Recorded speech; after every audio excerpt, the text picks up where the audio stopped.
barulah dikatakan dia seorang muslimah sejati, barulah dia dikatakan orang Islam yang benar kalau dia punya akhlak, kalau dia punya adab pada tetangganya. Ada ibu-ibu yang seminggu terakhir ini yang berbagi sesuatu dengan tetangga? Ada? Alhamdulillah, itu yang akan terus kita praktekkan. Kadang sampai keras kue itu dalam kulkas. Betul. Barulah ibu sadar, coba kemarin diantar ya. Maka sekarang kita mulai ini mengingatkan. Kadang sampai busuklah limau itu dalam kulkas. Limau apa tuh? Jeruk. Jeruk ibu beli 2 kilo, bu masukkan ke kulkas tuh semuanya. Sampai udah udah lain modelnya karena saking lamanya di dalam. Kenapa kemarin waktu ibu beli itu tidak ibu bagi agak setengah kilo, agak sekilo dengan tetangga kita? Jadi belajar besok kita dari peristiwa kurban, dari ibadah kurban, pentingnya berakhlak, beradab pada tetangga. Maka sekarang kami sampaikan, pekan ini kita menunjukkan adab pada tetangga kita. Ya, ibu di sini punya tetangga kan? Nggak ada yang tinggal di hutan belantara. Punya tetangga. Walaupun hanya sekali, ibu yang nak masak sesuatu, ibu sendiri yang masak, ibu antar, boleh? Atau ibu nggak sempat masak, ibu beli itu di pasar kaget, ibu beli itu di pasar, di mana sesuatu. Pokoknya ada yang ibu antar sama tetangga. Dan ini sangat dianjurkan, mustahab, sangat dianjurkan untuk kita lakukan. Dan tidak hanya sebatas dekorasi, tak hanya sebatas ucapan, tapi benar-benar menjadi amal bagi kita. Coba bayangkan dulu sebentar, kira-kira tetangga mana yang akan ibu antar? Ya terserah yang akan ibu bagi siapa. Tapi jangan pula, Pak Ustadz, UNICEF sama Uni Erni bertetangga, kami bagi-bagi aja nanti berdua. Bukan, yang sama yang lain maksudnya, ya, supaya yang lain itu nengok kita. Masya Allah, ada ya benar-benar nampak amalnya itu jelas gitu, ya. Nah kemudian ada berikutnya apa? Ibu bagi dulu tetangga yang paling dekat, pintu rumahnya yang paling dekat dengan kita. Nabi ngajarkan begitu. Ya Rasulullah, aku punya makanan, kata Aisyah radhiyallahu anha. Aku bagi ya Rasulullah. Silakan Aisyah, bagilah. Siapa yang paling berhak mendapatkan pertama kali ya Rasulullah? Kata Nabi, cari pintu rumahnya yang paling dekat dengan kita. Jadi yang paling dekat pintu rumahnya, itu yang dibagi dulu. Gulai sotong itu, udang goreng itu, itu bagi. Tahu jeruk sekilo itu, bagi. Besok baru boleh ibu geser lagi. Andai ibu tuh nanti mencigok-cigok di pintu, ngintip-ngintip, ya, tahu mencigok-cigok? Ini kalau Bu Gina langsung ketawa dia. Ini bahasa Minang ya, mengintip-ngintip di pintu, diintipnya. Ibu nampak ngantar, nggak rusak hatinya. Kenapa? Saya kan udah kemarin, gitu ya. Tapi coba ketika dia mengintip di sebalik horden rumahnya, nampak ibu melenggang-lenggok membawa gulai ayam itu sama dia, alangkah hancur hatinya. Hati ibu pandai pula nanti itu, kok ibu udah diam-diam aja sama saya, adakah saya salah? Besar kesalahan ibu, tapi saya nggak ada kok Pak Ustadz nyinggung-nyinggung hatinya, nyinggung musik-musik dia, nggak ada.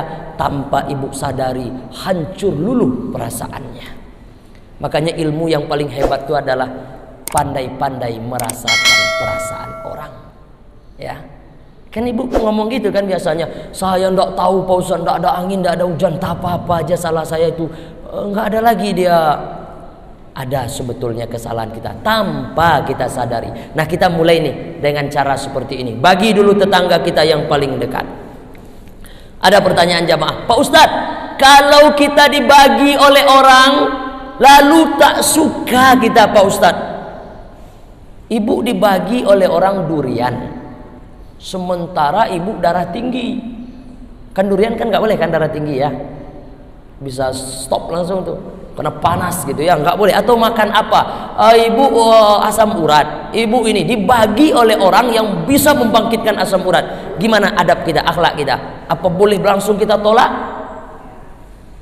Contoh ibu dikasih apa misalnya sebuah, ibu dikasihnya anggur. Bu, nih ada tadi nih saya beli anggur. Nah, ini buat ibu. Anggur saya nggak suka loh bu. Saya sukanya itu buah pir. Itu tetangga yang tak beradab itu. Ya. Nah, jadi yang benar itu gimana? Yang benar ibu nampakkan kalau ibu benar-benar suka dengan buah anggur itu. Masya Allah, anggur. Padahal ibu nggak suka tuh. Itu akhlak ya, itu adab. Bohong saya Pak Ustadz? Enggak. Itu puncak dari ngaji kita. Pandai ibu membahagiakan. Apa kemarin kita bahas? Memasukkan kebahagiaan ke dalam hati orang yang beriman. Itu amal yang paling dicintai oleh Allah Subhanahu wa ta'ala. Misalnya ibu nanti ini yang kebagian sama orang, maka ibu nampakkan ibu nggak suka anggur, dikasihnya anggur. Jangan ibu ngomong langsung di situ, ibu nampakkan ke apa namanya itu, kesukaan ibu dengan anggur. Masya Allah, terima kasih ibu ya. Iringi dengan doa-doa misalnya ya. Lalu setelah ibu bawa masuk ke dalam, daripada anggur ini nanti membusuk karena nggak dimakan, maka ibu ingin membaginya dengan orang lain. Boleh enggak? Boleh. Dengan syarat jangan sampai dia tahu. Jangan pula nanti ibu lewat depan rumahnya nampak sama dia membawa anggur tadi. Kemana bu? Ngantar anggur nih ke tempat sana karena nggak termakan di rumah. Aduh ya Allah ya Karim. Nah ibu diam-diam, sembunyi-sembunyi. Jangan pula ibu antar anggur tadi ke tetangga yang sebelahnya lagi. Karena tetangga ini ada potensi main pula dia ke situ. Ditengoknya, ini kok macam anggur yang saya beli kemarin kan? Dia akan tanya, bu bagus-bagus buah anggurnya. Iya dikasih sama si Anu. Oh, bayangkan itu. Makanya ibu boleh ngasihnya itu, kalau ibu dikasih oleh orang di Sekupang, antarkan ke Sagulung. Jelas ya. Nah, antarkan ke Victoria. Baru Ustaz Daud. Antarkan mie kencana. Antarkan ke Lavender Block nomor 3. Begitu ya. Jadi jangan ibu antar ke tetangga sebelah, ini kan begitu tuh. Daripada nggak manfaat Pak Ustaz.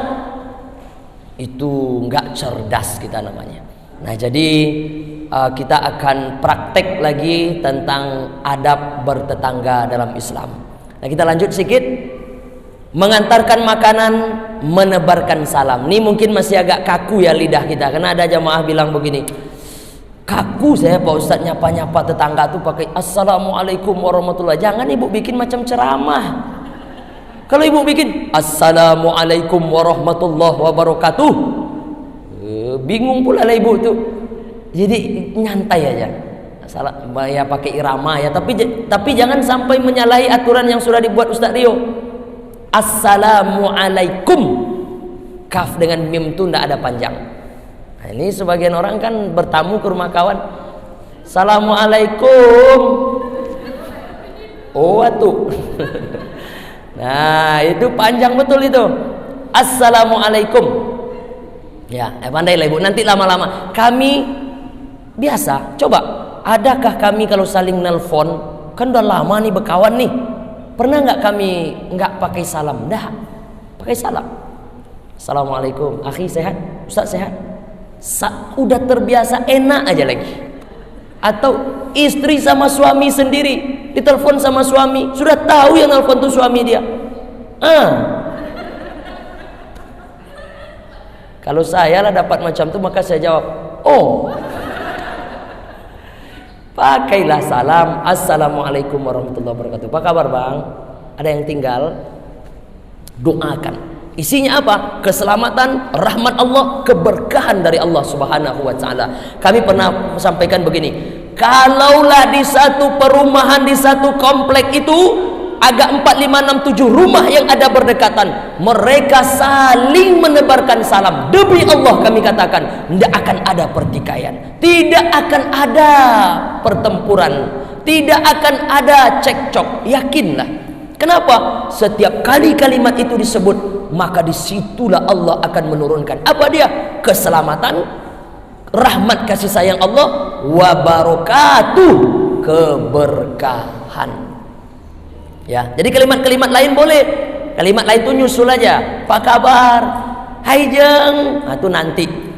Yang pertama dulu, assalamualaikum warahmatullahi wabarakatuh. Panjang betul Pak Ustaz, mulai pelan-pelan dulu. Salam aja dulu. Assalamualaikum, sehat. Yang lain nyusul. Ya, itu adab kita dalam bertetangga. Kemudian berbagi makanan. Tadi sudah disampaikan. Yang ketiga, tengok tetangga kita dikala sakit, hampiri dikala mendapatkan nikmat. Ini poin ketiga, ini agak berat. Tapi di majelis AAQ Kota Batam ini akan kita praktekkan. Tidak hanya bisa menengok tetangga dikala sakit, gampang itu. Tapi menghampirinya ketika membeli vario baru, itu yang kita praktekkan. Menghampirinya ketika dia mau naik rumah baru. Pokoknya yang baru-barulah. Nikmat apa yang diterima oleh kawan, ibu datang menghampirinya. Bukan untuk menjilat, bukan untuk minta-minta, tidak pantang oleh kita. Kalau dikasihnya Pak Ustaz, kalau dikasihnya terimalah. Ya, kalau nggak dikasihnya jangan diminta. Begitu ya. Jadi kita aja. Maka kita menyebutnya keluarga besar. Kalau keluarga, kita tahu kebutuhan dari anggota keluarga kita. Betul? Jadi sebelum dia meminta-minta, kita sudah peka duluan. Nah, ibu-ibu yang dimuliakan Allah Subhanahu wa taala. Nah, ini yang ketiga yang akan kita praktekkan juga. Siapa tetangga kita? Tetangga sebelah sakit. Tengok tetangga sebelah Pak Ustadz, beda nasibnya dengan yang ini. Yang ini sakit, yang ini malah ketiban rezeki yang banyak, dapat beli ini, dapat beli ini. Walaupun yang datang ke rumah kawan tuh kulkas baru, kan kalau kulkas diantar sama mobilnya itu kan, turun nampak sama ibu, maka kita praktekkan, berikan ucapan selamat. Masya Allah, datang kulkas ibu ya, ya cantik betul, saya tengok tadi 12 pintunya. Oh, ada nggak itu kulkas 12 pintu? Hai bu, ulurkan tuh tangan. Selamat ya bu. Itu latihan membersihkan hati. Jangan kawan beli kulkas 12 pintu, kening ibu 12 pula kerutnya. Itu rusak kolbu kita. Kalau kolbu yang rusak, maka payah menerima hidayah Allah. Oke. Jadi sepekan ke depan kita praktek adab bertetangga dalam Islam. 1, ibu tebarkan salam. Yang kedua, ibu bagi apa yang agak-agaknya yang ibu punya, ya. Nah, tak perlu pula ibu paksa-paksakan, tapi ada sesuatu rasanya yang bermanfaat. Nah, ibu latihan berbagi dengan tetangga. Yang ketiga, tengok tetangga kita dikala sakit, hampiri dikala mendapatkan nikmat.